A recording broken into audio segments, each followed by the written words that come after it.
David should have been at war, but instead he was on the balcony of his house watching a woman bathe.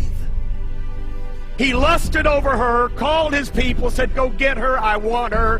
He took her, had sex with her, and then he realizes that he's in a big mess. This girl gets pregnant. He's got to do something about this. So Uriah the Hittite, who is the husband of Bathsheba, David brings him in, wants him to lay with his wife and, sort of fix things. Boy, we try to fix stuff, don't we? From the very beginning, we sowed fig leaves. From the very beginning, we try to fix our sin, try to cover up our sin. You can't cover it up. You got to get it washed clean. God's got to take care of it. So Uriah the Hittite, eventually, David sends him to the front line and has the husband killed. Okay, so now David is an adulterer and a murderer. And in 2 Samuel chapter 12, verse 1, look at this.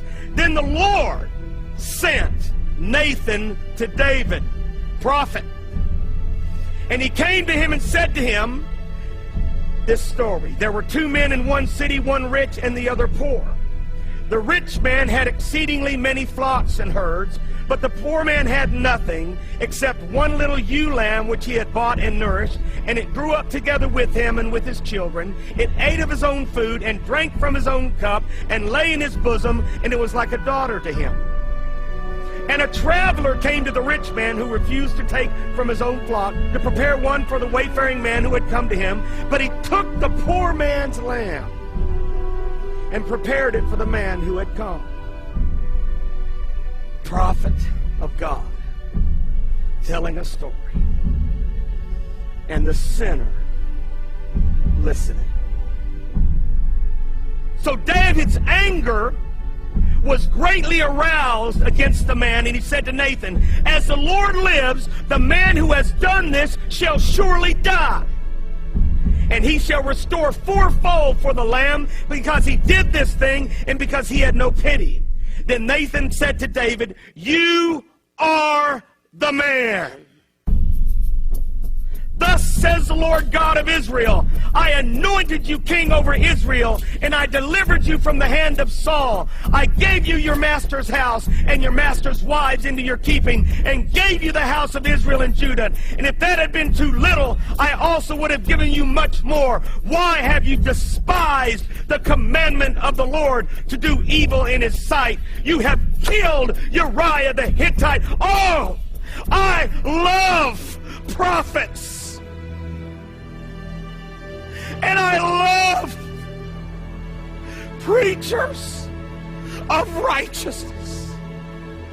I love pastors who are not afraid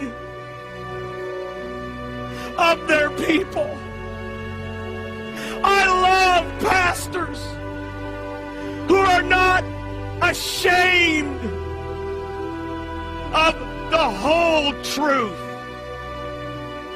I love pastors who will call sin, sin, even if it means losing the biggest giver in the church.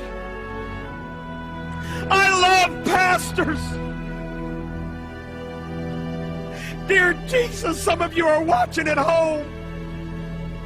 The reason you're not happy is because God's not happy.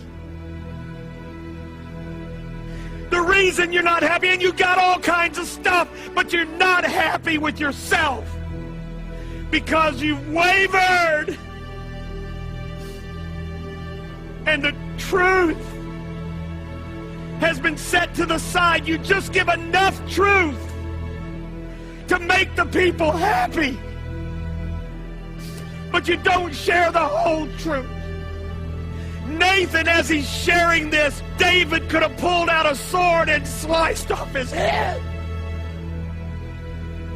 Shut up, Nathan. Get out of my life. This is David.